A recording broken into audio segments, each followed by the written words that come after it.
Hi friends, అందరికీ నమస్కారం. అంజలి కథలకి స్వాగతం. రాకాసి రాక్షస బిలం కథ 3వ భాగం చెప్పుకుందాం. నిన్ను విజయలక్ష్మి పొంచలేదురా అంటూ కళామయి కరవాలం తీసి దూకింది. వారు బిత్తరపోయారు. భటుల కోసం కేకలు వేశారు.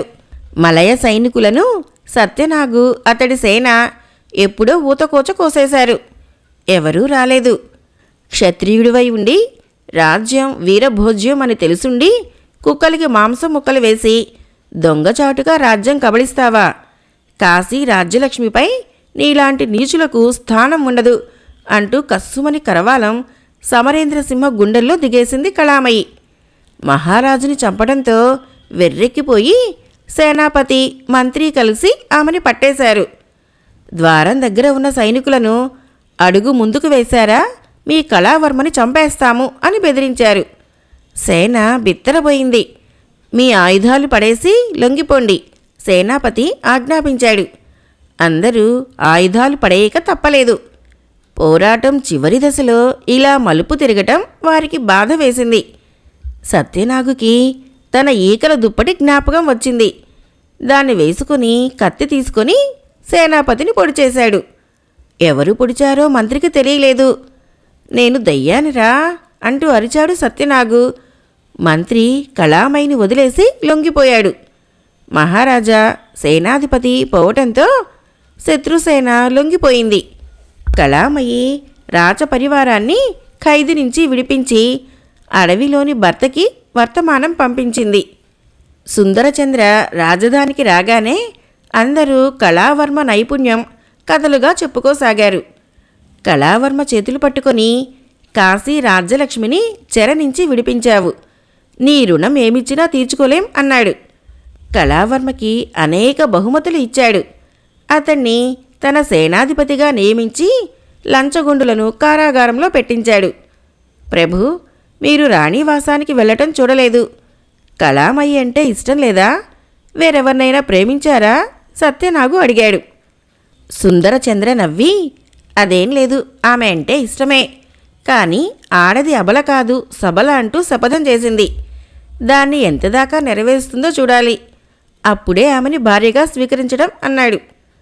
సైనిక దళాల పునర్వ్యవస్థీకరణకి సత్యనాగు అవసరమని కొన్నాళ్లు ఉండమని కోరింది కళామయి.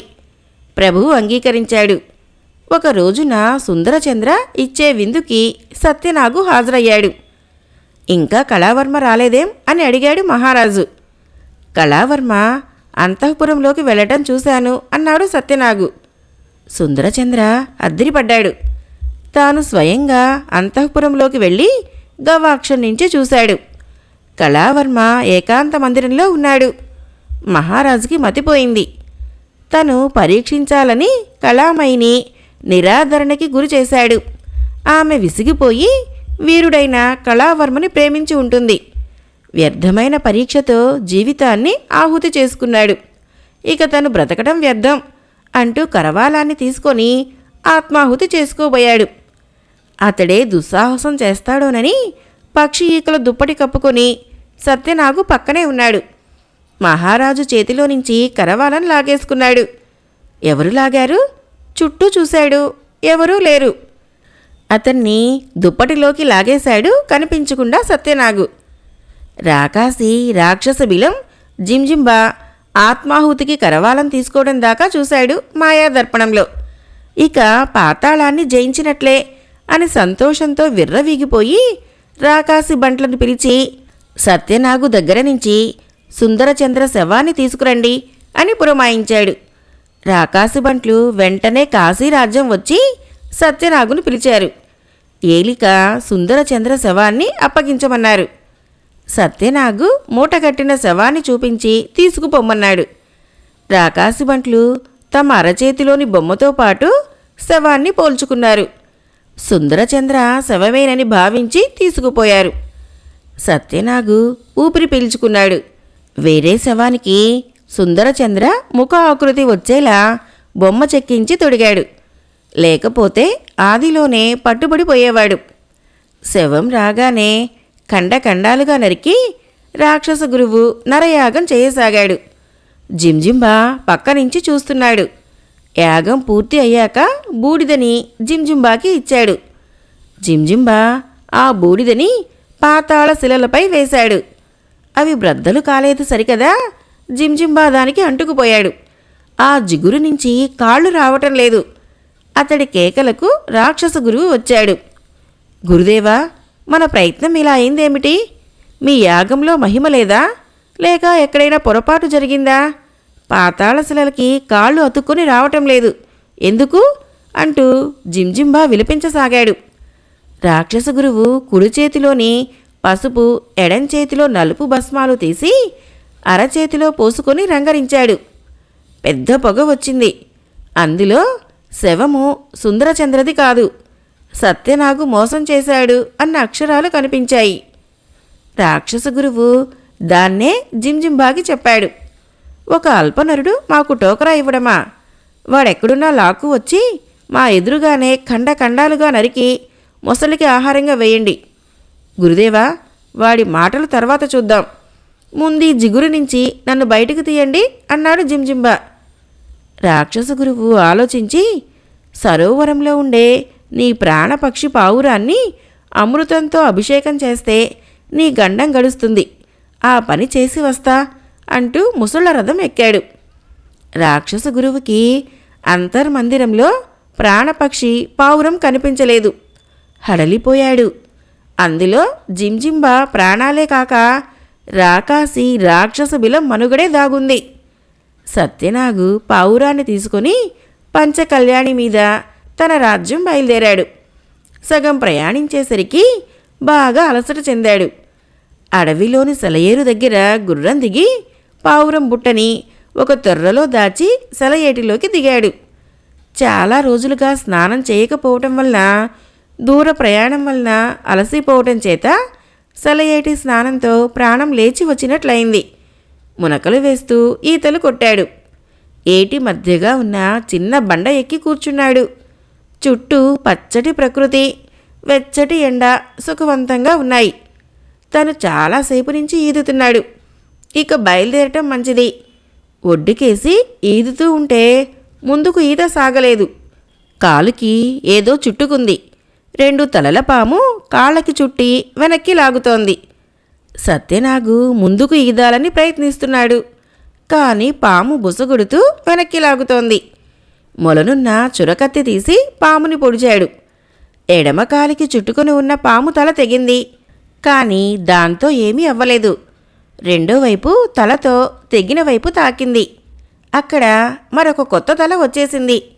సత్యనాగు ఈదటానికి ప్రయత్నిస్తూ విదిలిస్తూ 2 తలల పాముని సంహరించడానికి ప్రయత్నిస్తున్నాడు. కానీ పట్టు కుదరటం లేదు. అలసిపోతున్నాడు. ఒక తల తెగవేసేసరికి మరొక తల వచ్చి పడుతోంది. ఇలా 2 గడియలు సాగింది. సత్యనాగు జీవచ్ఛవమైపోయాడు. అయినా గెలుపు కోసం పోరాటం చేస్తున్నాడు. ఓసారి పాము 2 తలలు కలిపింది. సరిగ్గా అప్పుడే చురకత్తితో 2 తలలు ఏకకాలంలో ఖండించాడు. ఓ తల ఒకవైపు, రెండో తల మరొక వైపు విసిరాడు. అప్పటికి సర్పబంధం వదిలింది. నిస్సార నీరసంగా గట్టు చేరాడు. కాసేపు ఇసుకలో అలాగే పరుండిపోయాడు. బాగా ఆకలి వేస్తోంది. కొంచెం పక్కగా గుట్ట మీద సీతాఫలం చెట్లు కనిపించాయి. పళ్ళు సువాసన వేస్తున్నాయి. కొన్ని పళ్ళు కోసుకొని తినగానే శక్తి పుంజుకున్నాడు. తన బట్టలు కట్టుకొని పంజరంలో పావురం కిచకిచలాడటం చూసి, ఎందుకలా అరుస్తావు అని అడిగాడు. 2 తలల పాముని నువ్వు చంపావనుకుంటున్నావు, కానీ అది నిజం కాదు. ఇక నీ వల్ల కాదని నేనే దాని 2 తలలు కలిపాను. దాని 2 తలలు కలిస్తే కానీ అది చావదు. ఓ తల తెగినప్పుడు కానీ రెండో తలని వంచదు. మరి కాసేపైతే నిన్ను కరిచి చంపేసును అంది పావురం. నీలో అంత మహిమ ఉందా? నేను నమ్మలేకపోతున్నాను. నీకు ఏం కావాలో కోరుకో, క్షణాల మీద తీరుస్తాను. అప్పుడైనా నమ్ముతావా అంది పావురం. సత్యనాగు ఆలోచించాడు. తన రాజ్యం వెళ్ళాక పావురం పీక నొక్కక తప్పదు. అప్పుడు గాని రాకాసి రాక్షస బిలం నాశనం కాదు. ఈలోగా పావురాన్ని తను ఎందుకు ఉపయోగించుకోకూడదు? బంగారానికి ఎప్పుడూ విలువ ఉంటుంది. అదే సంపదకి మూలం. ధనం ఉంటే ఏమైనా సంపాదించవచ్చునని, నాకు అంతులేని బంగారం కావాలి అన్నాడు. నన్ను 7 సార్లు నీళ్లలో ముంచి శశాక మంత్రం చదువుతూ నా రెక్కలకి ఏది తాకించినా బంగారం అయిపోతుంది. సత్యనాగు పావురాన్ని జలకాలాడించి శశాక అంటూ మొదట పెద్ద రాయిని తాకించాడు. అది పసిడి ముద్దగా మారిపోయింది. తర్వాత ఓ దుంగను తాకించాడు. అది బంగారంగా మారిపోయింది. అతడిలో ఆశ పెరిగిపోయింది. అడవిలో కనిపించిందల్లా రెక్కలకు తాకిస్తూనే ఉన్నాడు. అక్కడంతా పసిడి ముద్దల రాసులు ఏర్పడ్డాయి. వాటిని దాచుకోవాలి, ఎవరికీ దక్కనీయకూడదు. పావురాన్ని సలహా అడిగాడు. పావురము తాడు ఇచ్చింది. దాన్ని బంగారం చుట్టూ వలయాకారంగా కట్టసాగాడు. ఇంతలో రాక్షస గురువు ఆకాశ మార్గాన పోతూ కిందకి చూశాడు. పావురం పంజరం కనిపించింది. అది అంత సులభంగా కనిపిస్తుందని, దక్కుతుందని అనుకోలేదు. సరాసరి కిందకు దిగాడు. చుట్టుపక్కల ఎవరూ లేరు. పావురాన్ని పుచ్చుకొని కొంత దూరం వెళ్ళి ఆగాడు. ఎవరూ తరుముకు రావటం లేదు. సత్యనాగు ఇంత అజాగ్రత్తగా పంజరాన్ని ఎందుకు వదిలేశాడు? వాడికి దీని సంగతి తెలిసి ఉండదు. పావురం దక్కడంతో రాకాసి బిలం గండం తప్పింది. తను వెంటనే పోతే జింజింబా రక్షించబడతాడు. కానీ అది ఇప్పుడు అంత అవసరం కాదు. వాడు జిగురికి అంటుకొని చస్తే సరి. తనే రాకాసి బిలానికి రాజు అవుతాడు. ఈ మధ్య జింజింబా తన మీద ఎంతో పెత్తనం చలాయిస్తున్నాడు. ఇది తను సహించలేడు. పంజరాన్ని ఒక గుహలో దాచాడు. ఆకాశం కేసి చూశాడు. రాకాసి భటులు ఎగురుకుంటూ పోతున్నారు. జింజింబా తను ఎక్కడికి వెళ్ళింది గమనించమని పంపి ఉంటాడు. తను వారికి కనిపించకూడదు కొన్నాళ్ళు. రాకాసి గురువు ఒక ఆకుపచ్చ పురుగుగా మారి చెట్టు కాయపైన వాలాడు. చెట్టు రంగులో ఆకుపచ్చగా మారిపోవటంతో తనని శత్రువులు గుర్తుపట్టలేరు. అది అలా ఉండగా పర్వతం అవతలి భాగం గ్రామంలో ఆసమ్మ, మంగయ్య అనే దంపతులు నివసిస్తున్నారు. ఆసమ్మకి ఆశ ఎక్కువ. మంగయ్య మంచివాడు. గయ్యాళి పెళ్ళాం మాటకి ఎదురు చెప్పలేడు. భర్తని ఒక్క క్షణం కూడా ఇంటి దగ్గర ఖాళీగా కూర్చోనేదు. అతడు తెచ్చిన కట్టె పుల్లల్ని తను లాభాలకి అమ్మేసుకొని ఇంట్లో పుల్లలేవు మళ్ళీ తెమ్మని పురమాయించింది. మంగయ్య భార్యని శాసించలేక గొడ్డలి తీసుకుని బయలుదేరాడు. అప్పటికి మధ్యాహ్నం అయిపోయింది. పొద్దుటే అడవికి వెళ్ళినవాడు కట్టెలు కొట్టి మోపులు కట్టుకొని సంతకి పోతున్నాడు. ఆలస్యంగా వస్తున్న ఇతన్ని చూసి అంతా నవ్వారు కూడా. ఎండలో రావటం వల్ల మంగయ్యకి ఆకలి, నీరసం వచ్చాయి. ఓ చెట్టు కింద విశ్రమించాడు. ఆ చెట్టుకి కొన్ని కాయలు కూడా ఉన్నాయి. కొన్ని తెంపి చొక్కా జేబులో వేసుకున్నాడు. అవి పడకుండా బొత్తాం కూడా పెట్టుకున్నాడు. ఆకుపురుగుగా మారిన రాక్షస గురువు జేబులో ఇరుక్కుపోయాడు. మంగయ్య కాసేపు నిద్రపోయాడు. పొద్దు వాలుతోంది. భార్య కట్టెల కోసం ఎదురు చూస్తూ ఉంటుందని కంగారుగా ఓ చెట్టు దగ్గరికి వెళ్ళాడు. మంగయ్య, నన్ను కొట్టకయ్యా అని దీనంగా చెట్టు ప్రార్థించింది. నన్ను కొట్టకుండా ఉన్నావంటే నువ్వు కోరినది ఏదైనా ఇస్తాను అన్నది చెట్టు. జాలిగుండెగల మంగయ్య కరిగిపోయాడు. మొగుడు వృధాగా వచ్చాడని తెలిసి ఆసమ్మ మండిపడింది. చెట్టు కొట్టనివ్వద్దందా? ఈ మాటలు నమ్మాల్సిందే. నువ్వో వెర్రి మట్టివి. తిండికి తప్ప దేనికి పనికిరావు. పో, కొట్టవద్దంటే పోయి మోపుడి కట్టెలు ఇవ్వమను. ఇవ్వనంటే కొట్టిపడేయ్. తొందరగా రా, నిన్ను ఎక్కడికి పంపితే అక్కడే ఉంటావు అని అరిచింది. మంగయ్య అడవికి పోయి భార్య కోరిక చెట్టుకు చెప్పాడు. ఇంటికి పోయి చూసుకో, నువ్వు మొయ్యటం శ్రమ ఎందుకని మీ ఇంటికే సరుకు చేరేలా చేశాను అంది చెట్టు. భార్య తనని మెచ్చుకుంటుందని వెళ్ళాడు సంబరంగా. ఆసమ్మ కుండ నీళ్లు అతనిపైన కుమ్మరించి, చెట్టుని ఒక్క మోపు అడుగుతావా?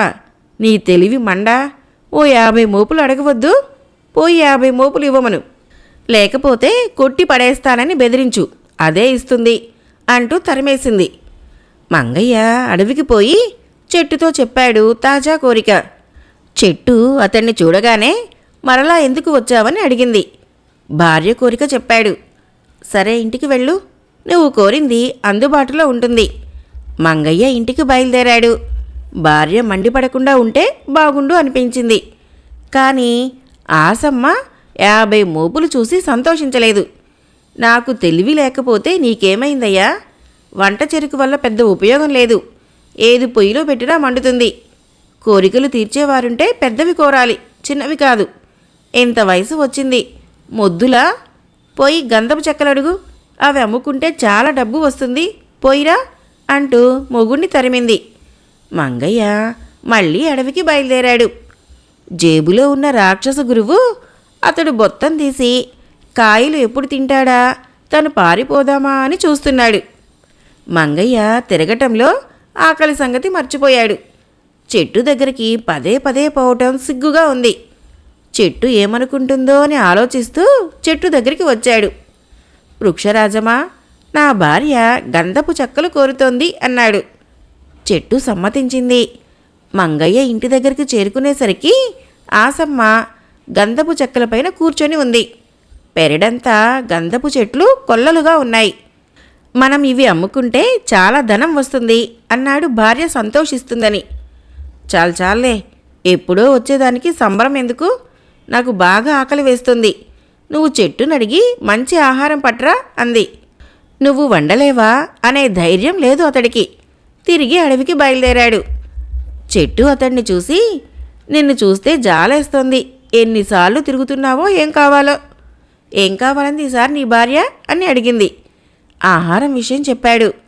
అతడి ఇంటికి వచ్చేసరికి గది నిండా ఆహార పదార్థాలు నిండి ఉన్నాయి. ఆసమ్మ తినేశాక మనం వెర్రివాళ్ళలా చిన్న చిన్న వస్తువులు కోరుతున్నాం. ఈ వస్తువులన్నీ డబ్బుకి దొరకాలే. వీటిని అమ్ముకుని డబ్బు చేసుకోవటం కంటే డబ్బునే కోరుకోవటం మంచిది. నువ్వు చెట్టునడిగి ధనం తీసుకురా అంది. మంగయ్య చెట్టుని పోయి ధనం కోరటం. అతని ఇంటికి వచ్చేసరికి ఇల్లంతా ధనరాశులతో నిండిపోయింది. ఆసమ్మ ఆశగా లెక్క పెడుతోంది. ఆమెకు అంత డబ్బు చూడగానే భయం పట్టుకుంది. ఏమయ్యా, మహారాజు కంటే ధనవంతులమయ్యాం, కానీ ఏ దొంగైనా పడి దోచుకుపోతే మనం ఏం చేయగలము అంటూ చెప్పింది. అతడు చెట్టును పోయి అడిగాడు. మమ్మల్ని జనం చూసి భయపడేలాగా భయంకరంగా మార్చెయ్యి అన్నాడు. మంగయ్య ఇంటికి వెళుతూ ఉండగా ఇక వెళ్ళనక్కర్లేదు అనుకున్నాడు. ఆసమ్మ ఇంటికి వచ్చేసరికి ఎలుగుబంటిలాగా మారిపోయింది. నేను మారాను, నువ్వు మారలేదేమిటి అంటూ అతడి చొక్కా చించి పడేసింది. మంగయ్య కూడా ఎలుగుబంటిగా మారిపోయాడు. చొక్కా చెరగటంతో ఆకుపురుగ్గా మారిన రాకాసు గురువు బయటికి వచ్చి నిజరూపం పొందాడు. తనని ఇన్నాళ్ళు బంధించిన మంగయ్యని చంపటానికి ప్రయత్నించాడు. కానీ రాకాసు గురువు సజీవంగా కాలిపోయాడు. అడవిలో సత్యనాగు పంజరం దక్కించుకొని పక్షి పీక ఆలస్యం లేకుండా నొక్కటంతో రాకాసి బిలము, జింజింబా, గురువు, రాజ్యాలపై దండెత్తిన రాకాసి ముఖలు భస్మం అయిపోయారు. సత్యనాగు కోరిక మీద సుందరచంద్ర కళామయి భవంతి వద్దకు వెళ్ళాడు. కళావర్మగా కనిపించి మగదుస్తులు తీసేసరికి ఆమె తన భార్య అని తెలిసి, నువ్వే జయించావు కళా అన్నాడు ఆనందంగా. రాకాసి రాక్షస బిలం జానపద నవల సమాప్తం. రేపు మరొక కథ చెప్పుకుందాం. ఫ్రెండ్స్, నా కథలు నచ్చినట్లయితే మన ఛానల్ని తప్పకుండా సబ్స్క్రైబ్ చేయండి, లైక్ చేయండి, షేర్ చేయండి, కామెంట్ చేయండి. Thank you.